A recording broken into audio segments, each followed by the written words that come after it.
É já considerado um enigma da arquitetura. A capela tem empatia. Este espaço tem alma.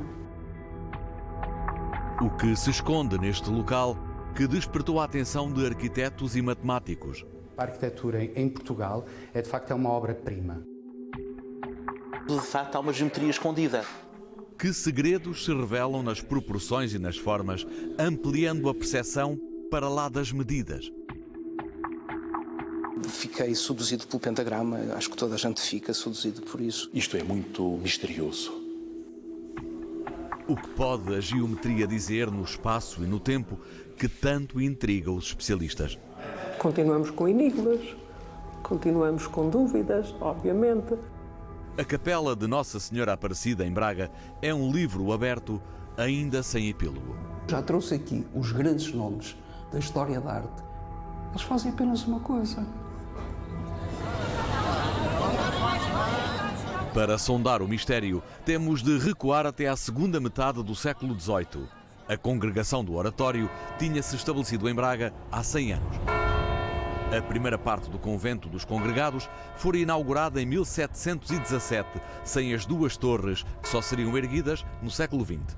Eram tempos difíceis para outra congregação contemporânea, os jesuítas, na mira do Marquês de Pombal. Pelo contrário, os oratorianos granjearam a simpatia do rei Dom João V e acabaram por tornar-se uma referência ao tempo da expansão do iluminismo, ocupando também o espaço do pensamento e da ciência. Fundada em Roma pelo padre Filipe Neri, a Congregação dos Padres Oratorianos propunha a obediência a uma regra espiritual sem qualquer outro voto. Dedicados à educação e à caridade, os cerca de 30 religiosos que viviam em Braga empenhavam-se ainda no sacramento da reconciliação. Ainda hoje a igreja do antigo convento dos congregados é conhecida pelas confissões. A igreja referência, se perguntar aqui na cidade de Braga onde é que há confissões, vale aos congregados. Há sempre aqui gente. Há sempre gente, sim. As portas estão sempre abertas, há sempre um sacerdote. Por mês, cerca de 1.500 pessoas passam aqui para se confessarem. Entre turistas, é frequente a Basílica dos Congregados, assim denominada desde 1975, ser confundida com a sede de Braga, pela localização, pela imponência, até pela assinatura. O templo inscreve-se entre as obras emblemáticas de André Soares, o arquiteto que mais influenciou a edificação de Braga no século XVIII. São dele os contornos da fachada principal, terminada em 1768, onde introduziu já pormenores enigmáticos que exigem a atenção de quem passa, como as cornijas de 25 linhas ou a esquina com 6 janelas diferentes. Os oratorianos seguiam rigorosamente a disciplina da oração e mandaram também construir, no anexo à nave principal da igreja, uma pequena capela privada que agora, cerca de 250 anos depois, sem uso, é redescoberta por matemáticos e arquitetos. O espaço anteriormente poderia ser uma tribuna, podia ser uma pequena alcova de apoio, obviamente, às funções do edifício, e é precisamente por isso que ele tem esta dimensão exígua. Ali era, de facto, percebe-se que é capela privada, não é? O seu oratório, até porque os oratorianos, uma das práticas que eles tinham era, pelo menos na oração, era de fazer 1 hora de oração mental, de manhã e meia hora à tarde. Trabalhada em estuque, a capela tem apenas 7 metros de comprimento. O retábulo induz o olhar na profundidade, mas há outros truques de perspectiva para fazer grande o que é pequeno. Basta tirar o corpo e deixar apenas o olhar. Quando elevamos o olhar e percebemos este trabalho ao nível da composição da arquitetura, das colunas, dos arcos, de todos os elementos decorativos, percebemos que há aqui um trabalho que tenta monumentalizar um espaço que de si é pequeno e que, por outro lado, tenta dar ao observador, quem vê a capela, uma ideia de grandiosidade que não é necessariamente física, mas é perceptiva, é do olhar. O nosso corpo dá-nos a dimensão deste espaço, basta abrirmos os braços e quase que chegamos de parede a parede, mas quando olhamos para ela, principalmente a partir deste ponto da entrada, temos a ideia de ser um espaço substancialmente maior do que aquilo que ele é. Protegida da confusão da cidade, a localização da capela de Nossa Senhora Aparecida dentro do complexo da Basílica, sobre o altar, entra também no jogo das percepções. De facto, ele induz-nos essa ideia de privacidade, de local de culto, extremamente sossegado e desarredado daquilo que é o buliço urbano. Basta pensarmos na entrada para chegar até aqui, que tivemos que percorrer os corredores, subir escadarias, até chegar finalmente a esta capela, por isso ela é muito distante. Não há documentos que garantam em absoluto ser de André Soares a autoria desta capela. Historiadores e arquitetos entendem que os traços e as opções apontam nesse sentido. O André Soares é o homem dos volumes, mas nós não sentimos aqui sequer que haja um pormenor a mais. Por exemplo, vemos o retábulo. Nós olhamos o retábulo e nós vemos que o retábulo tem uma arte fantástica. Ele abre-se, ele vem com os braços a abrir-se para nós. Ou seja, ele prolonga, mas não prolonga só lateralmente. Ele prolonga o ático, que é absolutamente fantástico, que se nós virmos, ele prolonga-se 2 metros para a frente. Ou seja, a talha vai intervir na arquitetura. Existe efeito de concha. Tem um efeito de concha, tem um efeito quase de aquilo que se faz no fim da missa, o abraço. O retábulo tem uma forma côncava, que induz, obviamente, nesse rematar, nesse acolher do olho no extremo da nave, e, por outro lado, essa forma côncava serve também para, nesta continuidade quase plástica destes elementos que nos envolvem, estabelecer aqui um contínuo entre o plano da parede direita e a parede esquerda, tal e qual como os arcos e a dobragem, por exemplo, dos capitéis faz isso em relação ao plano vertical da parede e à curvatura da abóbada. Terá sido uma das derradeiras obras de André Soares, que morreu em 1769. Voltaremos mais à frente aos enigmas do retábulo. Olhamos agora para a cúpula.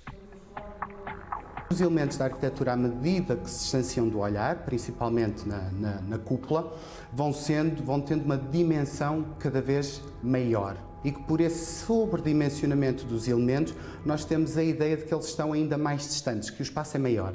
Nós temos aqui Capela Mora, nós temos aqui a zona do Lanterninho, a zona da luz, e depois temos aqui a nave da igreja, que é uma pequenina capela, não é igreja. Portanto, nós temos todos os elementos.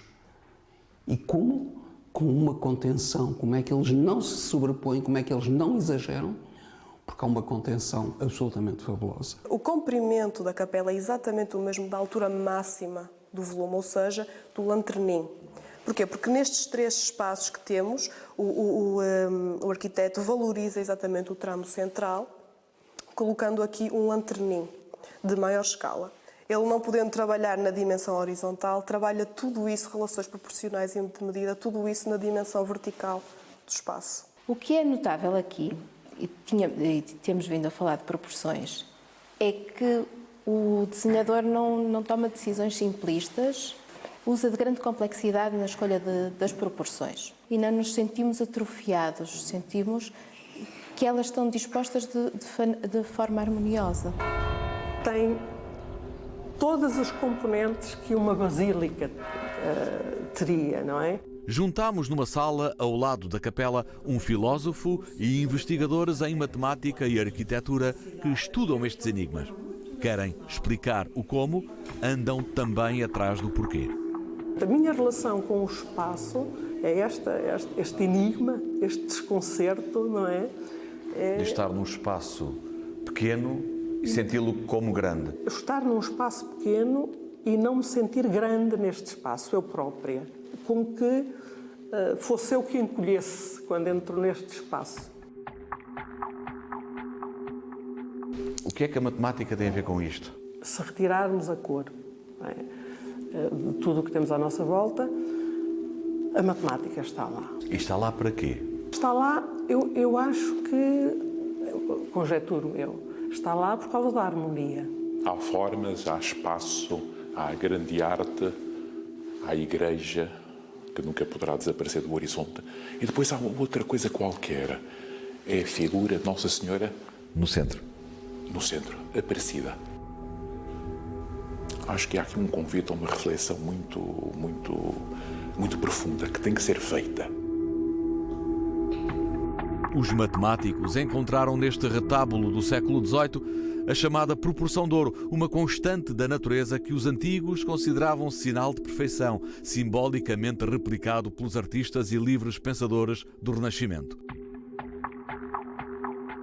O estudo levou os matemáticos a um pentagrama, figura geométrica que atravessou o tempo a somar significados e a multiplicar leituras esotéricas, da maçonaria ao neopaganismo. É mais do que um pormenor. Um pentagrama tem muitos significados. Alguns dos significados que nós lhe damos hoje são, de facto, significados de hoje. Nós não podemos rotular um determinado símbolo mediante uma época errada. Não podemos fazer um anacronismo.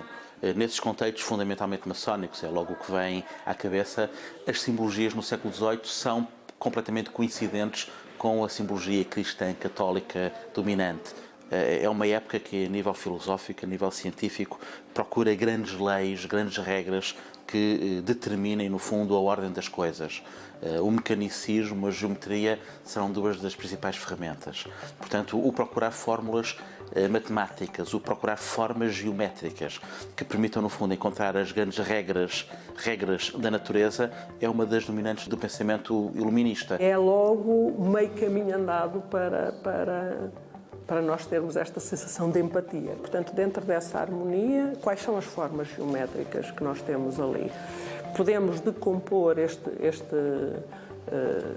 espaço retangular em vários espaços, de quadrados e retângulos, e temos ali uma circunferência, os pentágonos e os pentagramas, os vértices do primeiro pentágono daquela circunferência, o primeiro no sentido do maior, não é? De onde começamos, estão em pontos-chave daquele retábulo. Num exercício, aqui sim, meramente matemático, não é?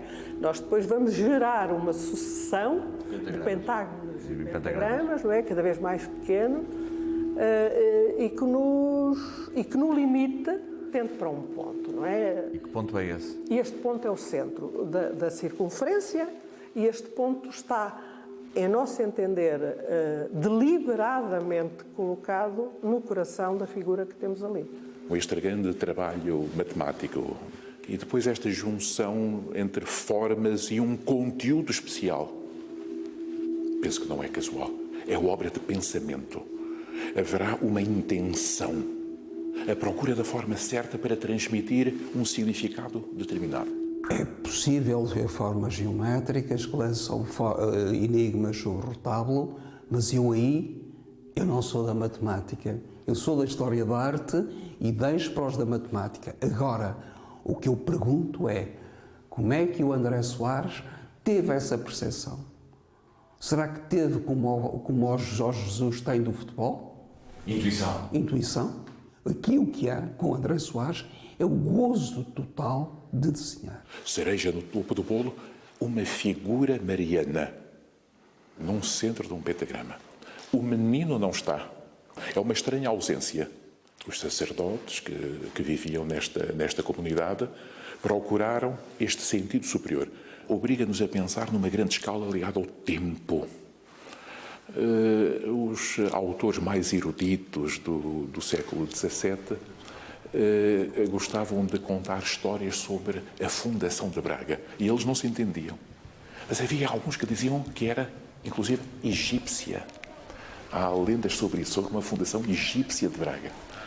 É o templo de Ísis, que é também uma figura sagrada feminina. A Basílica dos Congregados fica a cerca de 500 metros em linha reta da sede de Braga, cujo passado se perde na profundidade do tempo. Isidi Auguste Sacrum Lucretia Fide Sacerdos Perpetua Rome ed Augusti Conventus Bracara Augustani. Uma pedra na retaguarda do complexo da Catedral tem o registro arqueológico que sustenta a tese da veneração romana a Ísis, a deusa egípcia arrebatadora de crentes muito antes da era cristã. Na história da ocupação religiosa destas terras, prevalece um ancestral rosto feminino. Há quem diga na iconografia cristã que a deusa Ísis foi a grande inspiradora de uma outra figura feminina que é muito querida aqui em Braga, que é a Senhora do Leite. Normalmente, quando a gente olha a representação da deusa Ísis no Egito, ela aparece com um menino no braço esquerdo e a dar-lhe alimento, a dar-lhe de mamar. Como está a Senhora do Leite. Como está exatamente a Senhora do Leite na representação muito querida que nós temos aqui em Braga. E, portanto, este é, de facto, em termos de culto a uma divindade feminina, penso que é o primeiro grande documento que nós temos aqui em Braga. Esta rua também é uma rua bastante, chama-se a Rua de Nossa Senhora do Leite, e é uma rua assim mais recôndita, não é? Das mais movimentadas, e, portanto, há muita gente que nem sabe que isto está aqui.